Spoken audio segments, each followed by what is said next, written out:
Greetings, fellow humans. Katrina here. Quick disclaimer, I'm a professional. I'm not your professional. Anything that I'm about to say should not be taken as medical, legal, or otherwise advice. This podcast is purely for education and amusement purposes. That is it. Disclaimer over. So I thought we'd talk today about myths about emotions, specifically 10 myths, and I'll go through each one and then I'll give a challenge to each one. So I'm getting this from Marsha Linehan's Big Giant DBT Skills Workbook. You'll notice a lot of my podcast episodes are about that because when I got that book, I really did flip through almost every page within a weekend. It was an intense experience of excitement that I got to read this book, and it brings me joy to share it with you all in a way that is unique with my voice. So without further ado, myths about emotions. Number one, there is a right way to feel in every situation. I'm sorry, but no. Challenge to that is every person responds differently to a situation. There is no correct or right way. Myth number two, letting others know that I am feeling bad is a weakness. No. Challenge to that is letting others know that I am feeling bad is a healthy form of communication. I would argue it's even a way of expressing an emotion. I have a formula for expressing emotions, which is very simple. I feel, insert feeling, about, insert situation, because, insert the why. And that's a way to express those emotions in a healthy way using your words. Third myth about emotions, negative feelings are bad and destructive. Challenge to that, negative feelings are natural responses. They actually help us create a better understanding of the situation. And that gut feeling, if you've ever heard of it, is to be listened to. If you get a gut feeling to get away, then you might listen to that and, I don't know, not get in that particular Uber, whatever the case may be. Myth number four, being emotional means being out of control. Oh, that's actually not the case. The intense emotions that get out of control are often from people stuffing their emotions. So the challenge to this is being emotional means being a normal human being. When we stuff our emotions, it's kind of like taking a soda bottle that's full, shaking it real hard, and then opening it real fast. And wouldn't you know, that's just going to explode. That's when it's out of control, is when they're stuffed down. And then we get to an explosion that can be a myriad of different things. It can be a panic attack. It can be punching a wall. It can be a lot of different things. But back to the myths about emotions. Number five, some emotions are stupid. No. Challenge to that is every emotion indicates how I am feeling in a certain situation. All emotions are useful to help me understand what I am experiencing. And so that usefulness is debatable. I would say that there's certain emotions that are useless in given situations, but that doesn't make them stupid in any way, shape, or form. Stupid is a judgment. Saying that an emotion is weird or wrong or bad or stupid then increases our distress about it, because if we're experiencing it and then trying not to experience it, well, I don't know about you, but that not doesn't really work so well. Most people, when we try to negate something, it tends to increase the intensity. And I'll give you a little bit of a tangential story on that. So let's say that a kiddo is in the checkout line with their parent and they want a Snickers, okay? The mom says no. Well, then the kid cries and the mom says, shh, here you go, here's a Snickers. Well, that's giving in to that behavior. And that reinforces, if it's done over and over, that that's how you get what you want. Now, let's say the mom's had some therapy and she says no, and he cries, and then you say no again. And guess what that kiddo is going to do? He's going to cry louder. And then, if you're consistent with that, if you continue to say no, the kiddo will get the hint that that is not the behavior that gets you what you want. And so, in looking at the emotion myths, should that kid not have done that? No, the kiddo was doing the best that they could with the information they had at the time. And I forget my original point of that tangent, but there you go, a little story about emotions and how to extinguish it, a particular behavior. Maybe that should be an episode on extinguishing undesirable behaviors. I wonder if people have behaviors that their kids do that they would prefer to be different. I don't have to wonder too long to think, yeah, they probably do. Back to the myths about emotions. All painful emotions are a result of a bad attitude. No. Challenge to that is all painful emotions are natural responses to something. Our emotions are generally trying to protect us in some type of way, or maybe even trying to fuel some sort of action.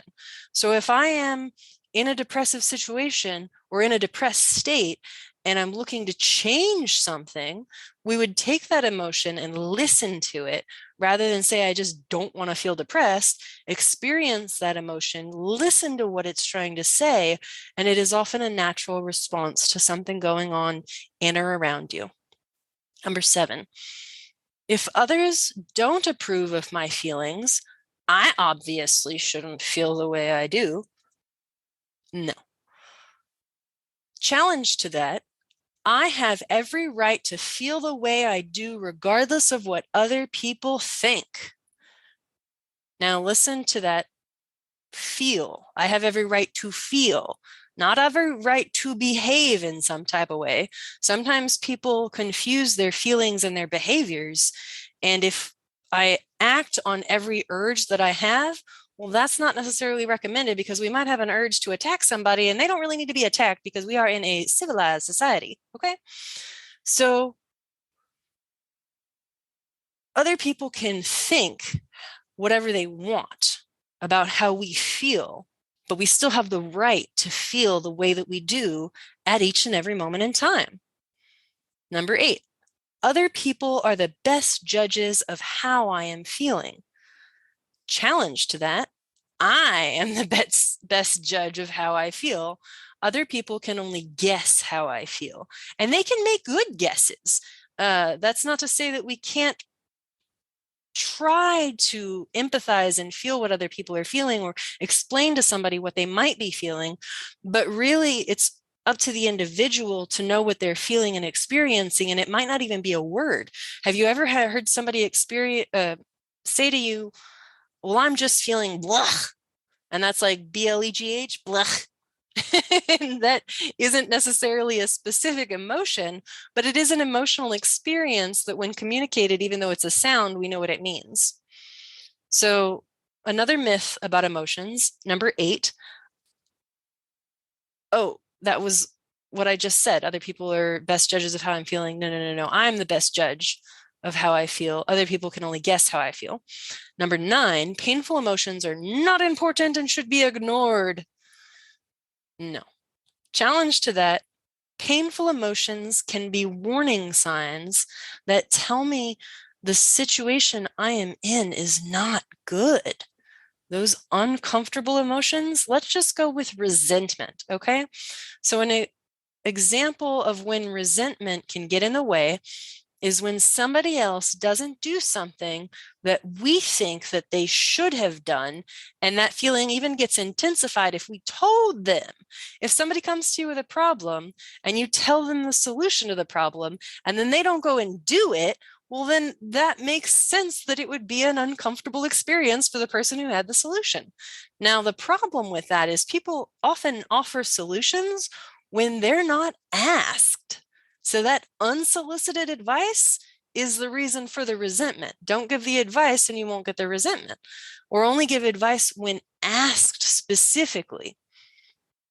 That was a little bit of a tangent, but the point was that painful emotions are warning signs letting us know things about whatever's going on in and around us.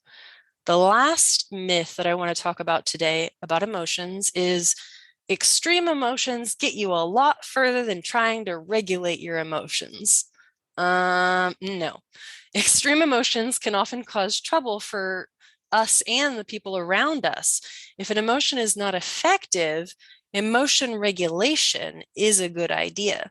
And just a brief description of what emotional regulation is, that is when we are able to adjust the intensity of an emotion, or sometimes change the emotion altogether if what we're experiencing is not effective. So like I said, there are some emotions that are useless. Let me give you an example. If I'm sitting in traffic and I'm getting angry about, oh, I should have left sooner to avoid this traffic, well, that can cause all sorts of internal distress until we accept the reality that we cannot go back in time and leave sooner to avoid the traffic. Maybe tomorrow I could do that, but in that case, that anger would be useless and that emotional regulation useful. That emotional regulation in that case would be deep breathing, talking to yourself. I'll make it to work when I make it to work. I can't control that there was X, Y, or Z up ahead. Looking at what we can control, looking at what we can't control, that can also be a way to helpfully regulate your emotions. Maybe I ought to do an episode on emotional regulation. I think I did actually. The last episode, last week, yes, last week I talked about the biological changes. So if you want to go back and listen to that episode, it's I don't know about tip. And next week, maybe we'll do something else interesting and hopefully amusing. I'll go ahead and stop with my train of thought and let everyone know that if you want to support the show, go ahead and click the button on the website or Cash App Katrina Dragon. And as always, I do appreciate each and every one of you simply for existing.